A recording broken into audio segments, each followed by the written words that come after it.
Meus queridos irmãos e amigos, que a paz e a graça do Senhor esteja com cada um de vós. Hoje eu gostaria de convidá-los a refletirmos no segundo sermão de uma breve série que estamos expondo aqui em nosso canal, baseada na primeira carta de Paulo aos Tessalonicenses. Há um trecho dessa carta que se constitui em ações de graças, e é uma porção bem longa na carta aos Tessalonicenses, visto que aquela comunidade, aquela igreja, estava trazendo tantas alegrias ao coração do autor da carta, o nosso querido apóstolo Paulo. Então, uma porção bem extensa da mesma e que nós achamos por bem dividir em alguns blocos de sermões. E hoje eu quero meditar com vocês acerca do tema Marcas de um Ministério Piedoso. Vamos ler o capítulo 2, versos de 1 a 12. Então, atenção para a leitura das Escrituras. Se você carrega consigo uma Bíblia, se você está com a sua Bíblia em mãos, muito melhor, porque você poderá conferir o texto e assim ser ainda mais abençoado. Estou me utilizando da versão revista e atualizada de João Ferreira de Almeida, a qual se constitui a minha predileção para leitura pessoal e para a exposição do texto sagrado. Vamos ao texto então.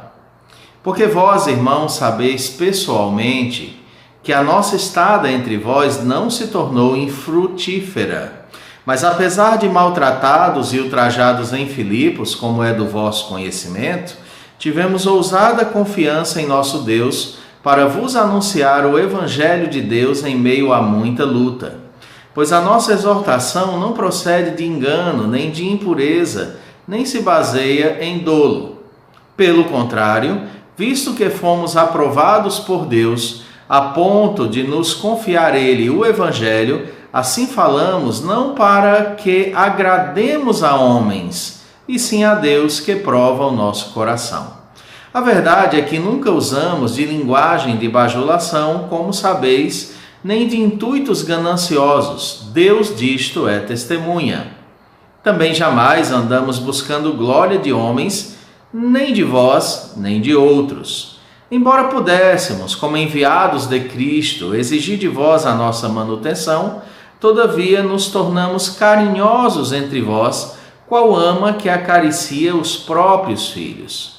Assim, querendo-vos muito, estávamos prontos a oferecer-vos não somente o Evangelho de Deus, mas igualmente a própria vida. Por isso que vos tornastes muito amados de nós. Porque vos recordais, irmãos, do nosso labor e fadiga, e de como noite e dia, labutando para não vivermos à custa de nenhum de vós, vos proclamamos o Evangelho de Deus.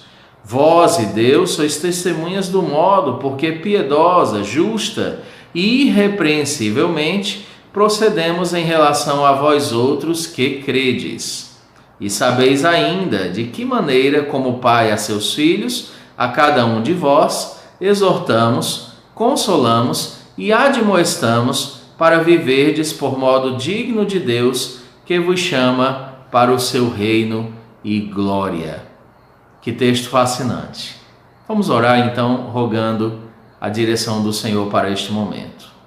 Pai bendito, apesar de se tratar de uma mensagem gravada, eu quero pedir toda a direção do Senhor para que possa expô-la com autoridade, alegria e grande prazer, para que, acima de todas as coisas, o teu nome seja glorificado hoje e sempre.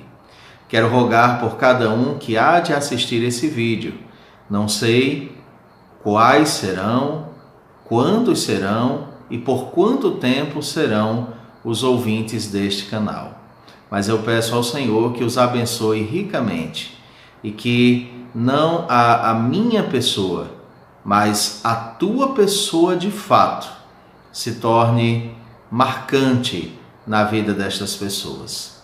Eu quero tão somente ser um instrumento e coloco-me às tuas mãos para que o Senhor use, se assim bem desejar. E para a tua glória eu peço, opera maravilhas por meio das Escrituras. Em nome de Jesus. Amém. Ok, queridos, vamos então entender um pouco desse texto para a glória de Deus. Na última vez que eu expus a carta aos Tessalonicenses, no seu capítulo 1, do verso 2 ao verso 10, nós falamos acerca do tema Marcas de uma Igreja Piedosa. E naquela ocasião nós entramos na porção desta carta que envolve exatamente as ações de graças de Paulo e seus companheiros pela piedade legítima que se observava na igreja tessalonicense. Essas marcas, queridos, foram a manifestação da eleição por meio das obras concretas, como a fé, a esperança e o amor.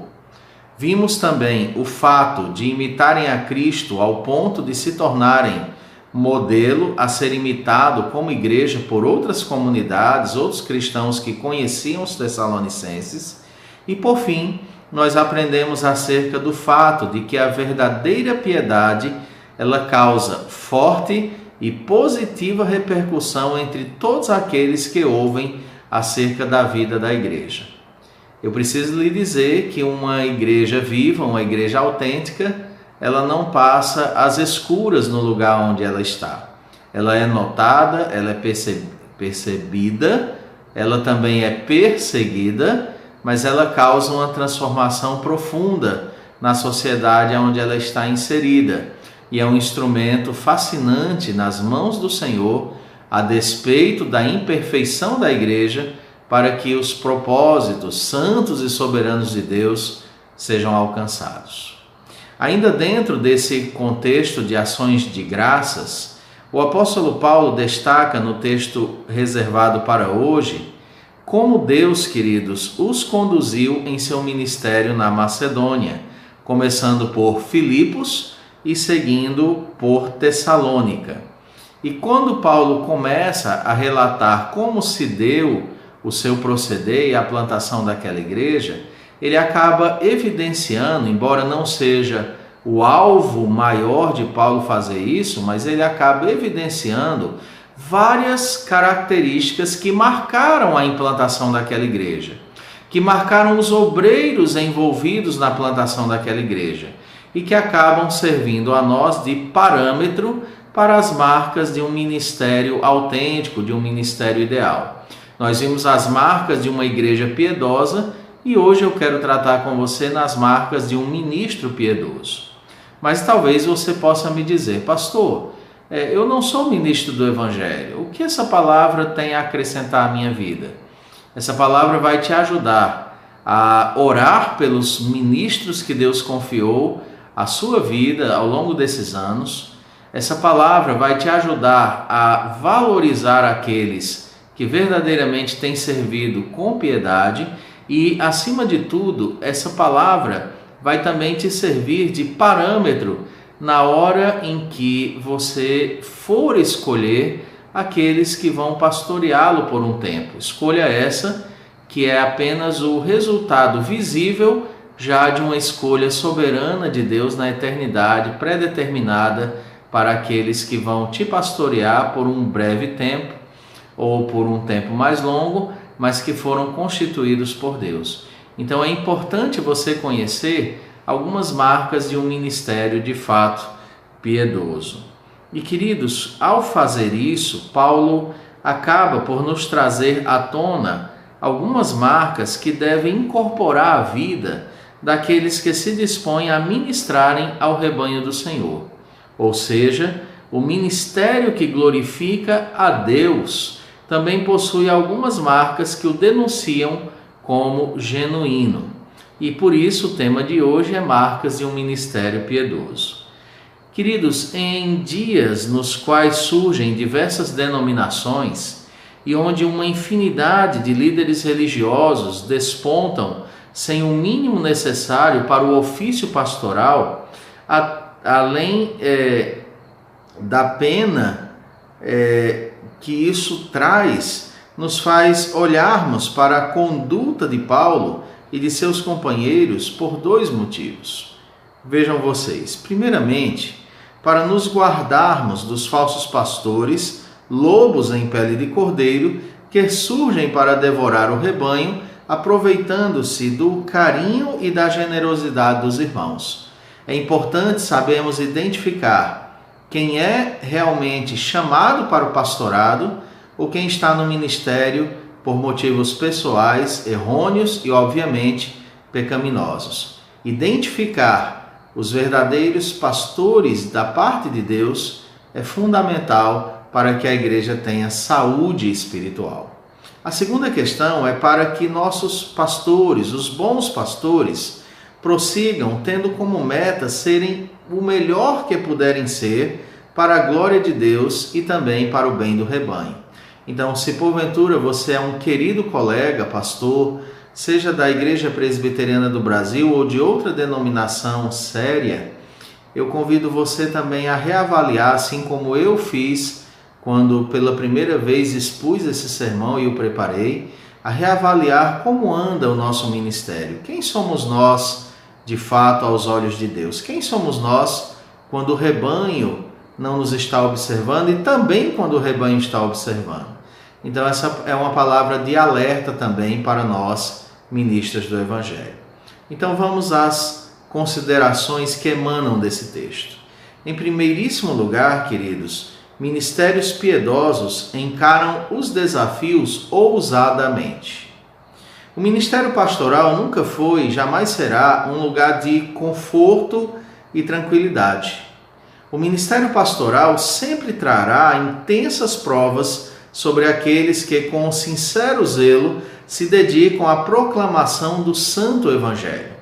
Jesus deixou isso muito claro quando disse, por exemplo, em Mateus capítulo 10, versos 16 a 20, o que eu vou passar a ler agora. Eis que eu vos envio como ovelhas para o meio de lobos. Sede, portanto, prudentes como as serpentes e simples como as pombas. Acautelai-vos dos homens, porque vos entregarão aos tribunais e vos açoitarão nas suas sinagogas.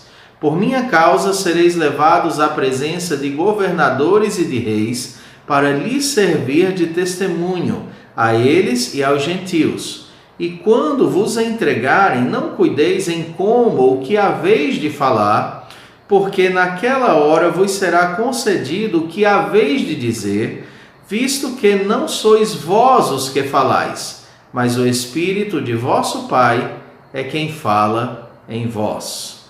Podemos perceber, queridos, pelas palavras de Jesus, que ele não prometeu aos seus seguidores dias fáceis, dias tranquilos, dias de profunda paz externa, embora eles tenham a paz em seus corações que excede todo entendimento, eles estavam sendo chamados para sofrer. O ministério pastoral é uma convocação para identificar-se com Cristo em seus sofrimentos e para servir a noiva de Cristo para o bem de Cristo, para o bem da Igreja de Cristo e para a glória do Senhor. Eu repito muito essa expressão porque, de fato, tudo é para a glória do Senhor. Podemos perceber, queridos, nesse texto, quão árduo é o ministério nas palavras do apóstolo Paulo. Se você olhar o texto lá de Tessalonicenses que estamos expondo, nós lemos nos versos 1 e 2. Vejam vocês as colocações de Paulo. Porque vós, irmãos, sabeis pessoalmente que a nossa estada entre vós não se tornou infrutífera, mas apesar de maltratados e ultrajados em Filipos, como é do vosso conhecimento, tivemos ousada confiança em nosso Deus para vos anunciar o Evangelho de Deus em meio a muita luta. Paulo está dizendo que não pregou o Evangelho ali em tranquilidade. Alguém disse, certa feita, que alguns homens são como barco à vela, que andam bem se soprados pelos ventos das circunstâncias. Outros são como barco a remo, que caminham bem baseados em seus esforços pessoais. Mas outros são como barco a motor, que independentemente das circunstâncias de navegação, consegue ir adiante. Nós, no ministério pastoral, temos que ser como bons barcos a motor, simples, sem luxo, porque estamos levando o bem mais precioso, que é a proclamação do Evangelho daquele que é o nosso tesouro. Deus é o teu tesouro maior, nunca se esqueça disso. E aí, queridos, Paulo cita sua passagem por Tessalônica nessa parte da carta, mas ele também menciona sua estada em Filipos. Em Filipos, eles foram realmente muito maltratados. Lemos acerca disso no capítulo 16 de Atos, numa porção que vai do verso 19 ao 25, que eu preciso citar para que você entenda o contexto das palavras de Paulo aqui. Diz o texto de Atos 16, do 19 ao 25. Vendo os seus senhores que se lhes desfizera a esperança do lucro, agarrando em Paulo e Silas, os arrastaram para a praça, à presença das autoridades. Isso foi na implantação ou na plantação da igreja de Filipos. Verso 20. E levando-os aos pretores, disseram: estes homens, sendo judeus, perturbam a nossa cidade, propagando costumes que não podemos receber nem praticar, porque somos romanos. Levantou-se a multidão unida contra eles, e os pretores, rasgando-lhes as vestes, mandaram açoitá-los com varas. E depois de lhes darem muitos açoites, os lançaram no cárcere, ordenando ao carcereiro que os guardasse com toda a segurança. Este, recebendo tal ordem, levou-os para o cárcere interior e lhes prendeu os pés no tronco. Por volta da meia-noite, Paulo e Silas oravam e cantavam louvores a Deus, e os demais companheiros de prisão escutavam. E você consegue perceber a dinâmica desse texto? Paulo vai ali para pregar o Evangelho, ele é preso, ele é humilhado publicamente, juntamente com Silas. Ele é colocado no mais interior do cárcere, numa prisão insalubre, preso, mãos e pés no tronco, e mesmo assim ele louva a Deus, e a providência o colocou naquela prisão para que a família do carcereiro, juntamente com ele, fosse salva pela maravilhosa graça de Deus. Eu preciso dizer e lembrar que o Senhor trabalha por meios extremamente misteriosos, grandiosos. O Senhor trabalha por caminhos que Ele traçou, que a nossa mente tão pecadora não consegue dimensionar a grandeza de Deus. Às vezes o Senhor te coloca em lugares tão difíceis, em momentos tão atribulados, para que ali uma família seja salva, famílias sejam transformadas. E ainda que você passe ali um breve ou um longo tempo, não sei, mas Deus te usará, querido pastor, para fazer a vontade de Deus ali. Preciso te dizer isso. Tenha fé e ânimo, prossiga, porque plantar o Evangelho, anunciar Cristo, não é tarefa nada fácil. Você, igreja, se tem um grande compromisso, além de sustentar o ministério de homens de Deus, é orar pela vida deles. Você está orando pelos seus pastores? Ore, eles necessitam de suas orações. Mas aí, quando você lê esse texto lá de Atos, você vê Paulo e Silas não desanimando, antes louvando ao Senhor e se dedicando a Ele a despeito de toda e qualquer circunstância ruim.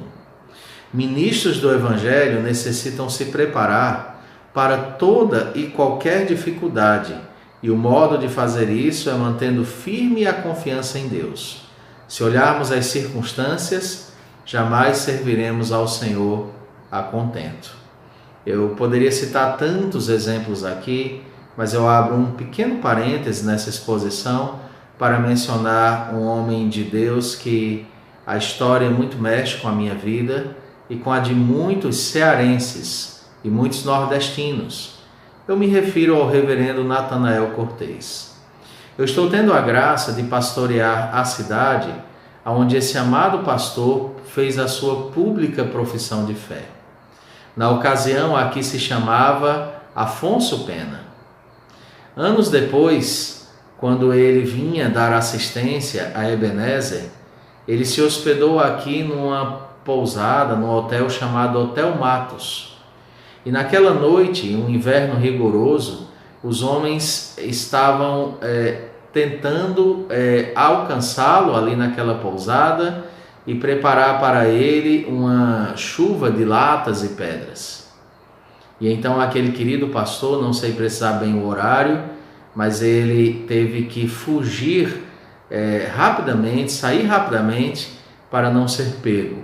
E então ele atravessou um rio que corta a nossa cidade aqui, que hoje existe uma barragem construída nesse rio, que este ano sangrou, faziam 9 anos que não sangrava, ou que não transbordava, como dizem em algumas regiões, e ele atravessou a nado esse rio Quincoê.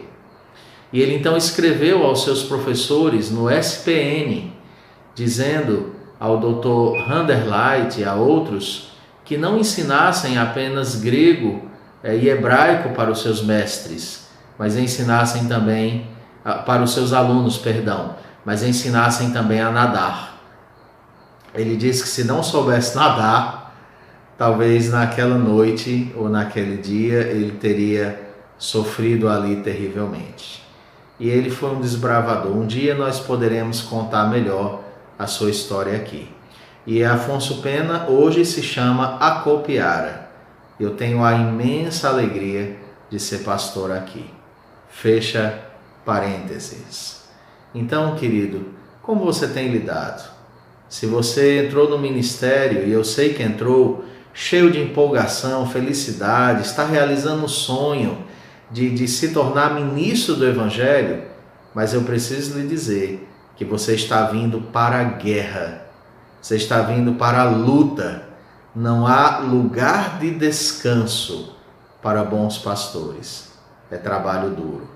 Paulo sabia disso e ele relata o quanto ele sofreu para plantar a igreja. Ele não diz isso como autocomiseração, com penúria. Ele cita isso com alegria de ter sido achado digno de sofrer pelo Senhor. O nosso descanso, querido pastor, não está aqui. Nós descansamos na presença de Jesus e um dia descansaremos das nossas fadigas. Sejamos zelosos e nos dediquemos com todo o ardor do nosso coração. A segunda questão que eu quero falar à luz desse texto é que ministérios piedosos possuem foco na glória de Deus. Esse é o segundo destaque que podemos observar nesse texto, é que realmente ministérios piedosos focam na glória de Deus e tão somente nela. Onde nós podemos inferir isso do texto? Vejam vocês os versos 3 a 6.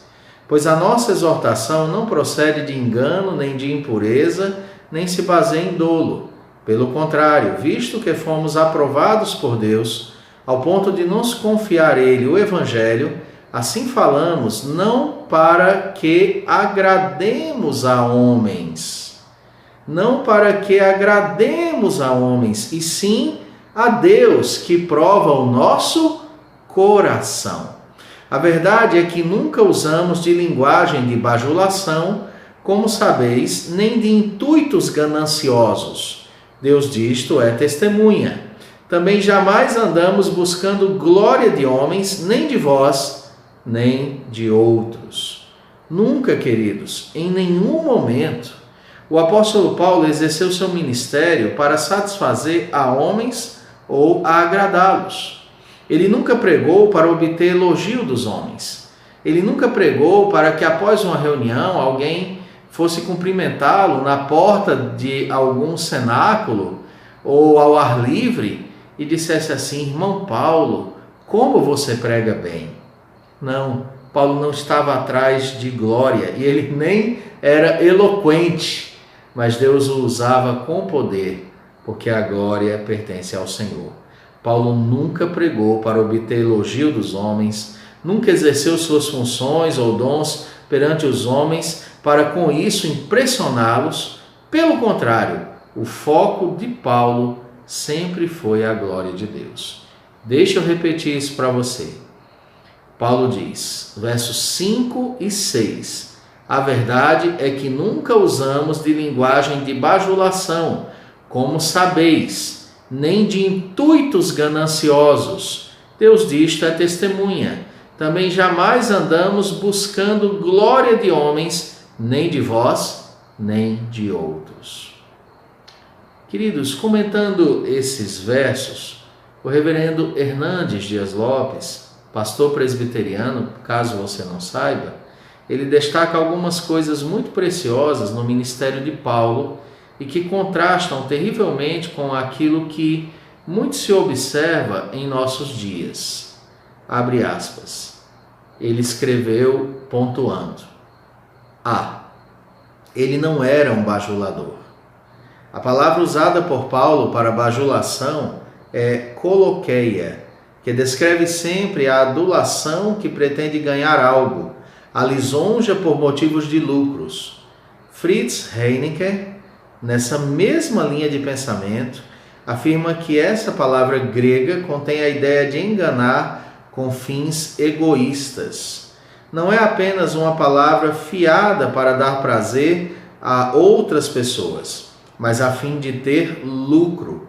É o engano mediante a eloquência para ganhar o coração das pessoas a fim de explorá-las. Letra B.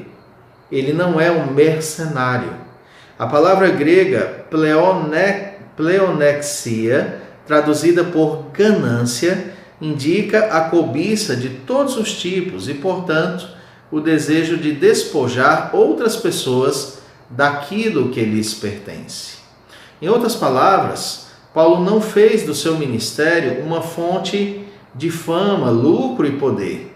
Ele simplesmente deu tudo de si para o Senhor e procurou ter fiel a mensagem que deveria transmitir ao Senhor dessa mensagem. Você entende isso? Paulo tinha mensagem a transmitir e ele foi fiel para transmitir a mensagem deste Senhor para aqueles a quem ele queria transmitir. Isso é fascinante. Queridos, nossa geração está árida de ministérios que visam tão somente a glória de Deus, mas está fértil de ministérios carregados de culto à personalidade. Tenhamos muito cuidado com isso. O dono de tudo é Cristo. Ele é o dono da igreja e da mensagem que a igreja precisa ouvir. Ele é o Senhor dos resultados e toda a glória pertence a Ele e tão somente a Ele. Palavras sábias do reverendo Hernandes, as quais eu parafraseio também e complemento aqui. Isso nos leva a uma compreensão natural dos próximos versículos. Deixa eu prosseguir um pouco para comentar e aplicar isso melhor ao seu coração. A terceira questão é que ministérios piedosos não são marcados por ganância. A igreja não pode ser tida como uma fonte de lucro, como infelizmente se vê em alguns líderes desta nação e se vê em algumas denominações populares em nosso país. Nos versos 7 a 10, Paulo vai destacar, queridos, que apesar de ter o direito de ser servido pelo rebanho e mantido por este, ele abriu mão disso, pois queria ofertar tudo de si ao Senhor. Paulo não estava no ministério por dinheiro, por ganância, não para receber, mas sim para dar, conforme os versos 7 a 10 indicam. Vamos a eles. Embora pudéssemos, como enviados de Cristo, exigir de vós a nossa manutenção, é dever da igreja manter os seus ministros, todavia nos tornamos carinhosos entre vós, qual ama que acaricia os próprios filhos.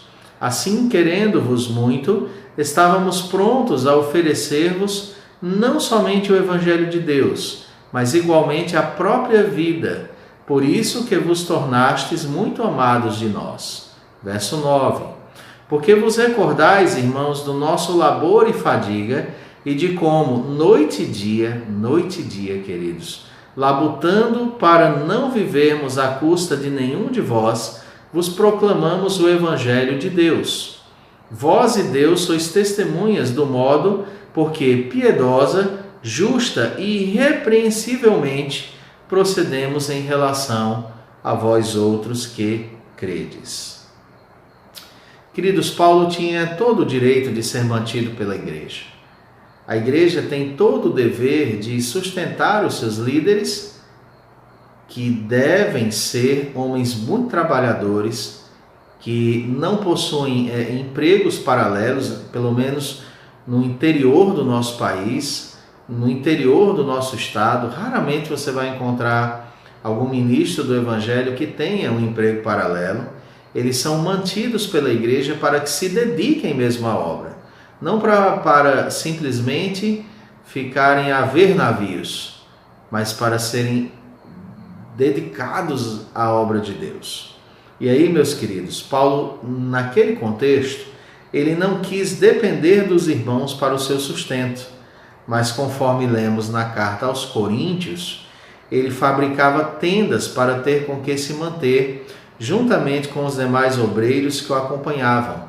Ele trabalhou de graça naquelas comunidades pobres. Nem todos conseguem fazer isso, mas seria bom que aqueles que conseguem o façam. Paulo destaca que é dever dos irmãos manter o ministério de seus pastores, mas ele próprio, queridos, abriu mão disso por amor aos Tessalonicenses e a tantos outros a quem serviu. O que eu vou dizer aqui, certamente, é o sentimento de todo homem de Deus. Pessoalmente, queridos, eu gostaria muito de não necessitar de um único centavo da obra de Deus, desta igreja que eu pastoreio, de qualquer outra que eu já pastoreei ou ainda hei de pastorear, Deus o sabe. É tão bom poder pregar o Evangelho sem precisar do apoio financeiro dos irmãos. Mas essa não é a realidade, é uma exceção. Paulo está nos apresentando aqui não uma regra, mas uma exceção. E aí, queridos, a igreja tem sim o dever de honrar os seus pastores, mas eles não podem e não devem estar no ministério por salários. Às vezes a gente escuta alguém dizer que está difícil achar campo. Não, não está difícil achar campo. Há campo demais precisando de obreiros segundo o coração de Deus. Difícil é achar altos salários. E os bons ministros do Evangelho não estão nas igrejas pelos seus salários. Estão sujeitos a ganhar ou perder. Vão de realidades economicamente inferiores para superiores e vice-versa. Mas o grande bem que buscam é o prazer de proclamarem o Evangelho de Cristo.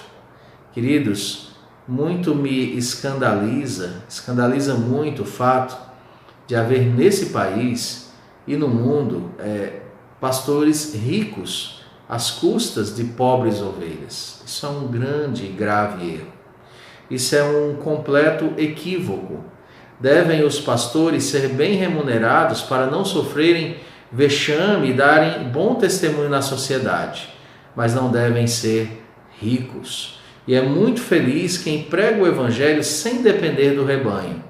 Paulo agiu assim, e isso nos ensina que o pastorado não é carreira profissional. Como escreveu John Piper, irmãos, não somos profissionais. Paulo agiu assim, e isso nos ensina que o pastorado não é uma carreira para você evoluir economicamente, mas é um lugar de renúncia. Nós somos chamados a perder, a chorar, a abrir mão, a imitar o exemplo de Cristo. E uma vez eu disse a alguns pastores mais chegados, alguns pastores mais amigos, mais próximos, e eu lhes disse uma vez, num momento muito difícil, pelo qual eu estava passando em um outro contexto, que o bom pastor é aquele que morre para a igreja viver. É aquele que perde para a igreja ganhar. É aquele que abre mão tantas vezes para que a igreja avance. Isso é difícil, e muitas vezes doloroso. Mas igrejas piedosas sabem honrar seus pastores. Pastores piedosos se dedicam com amor à obra. Quer os seus salários sejam bons ou elevados, ou salários simples, eles precisam entender que a igreja está procurando fazer o melhor por eles. Bons ministros fazem o máximo para não serem pesados às suas igrejas. Isso é muito importante. Você que me assiste, cuidado com essas denominações que o foco são bênçãos trocadas por dinheiro. Muito cuidado. Se você está me assistindo e você congrega num lugar onde é prometido a você que você vai ter mais se você der tudo, muito cuidado. Não é assim que a Escritura ensina. Eu sei que você fará de coração, eu sei que você fará livremente. Eu sei que Deus poderá te dar infinitamente mais. Eu sei de tudo isso. Mas igreja não é lugar para nós depositarmos todo o nosso dinheiro, de forma nenhuma. Nós devemos honrar a Deus com a 10ª parte do que ganhamos e com a fidelidade nas ofertas, nada mais do que isso. E honrar a Deus. Não vá à igreja para que você faça uma troca com Deus. Senhor, está aqui minha oferta, agora eu quero minha bênção. O reino de Deus não é assim.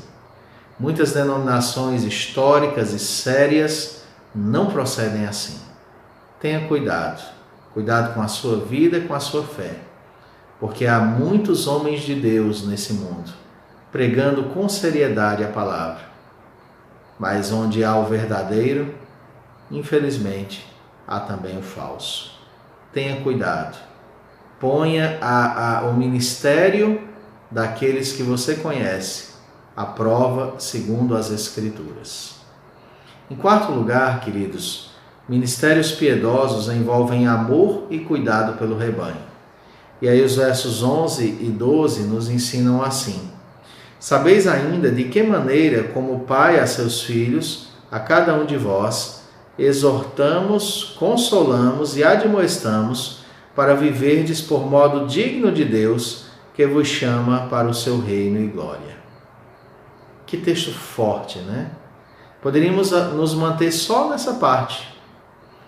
Veja vocês, Paulo amou a igreja e cuidou dos irmãos como um bom pai faz com seus filhos.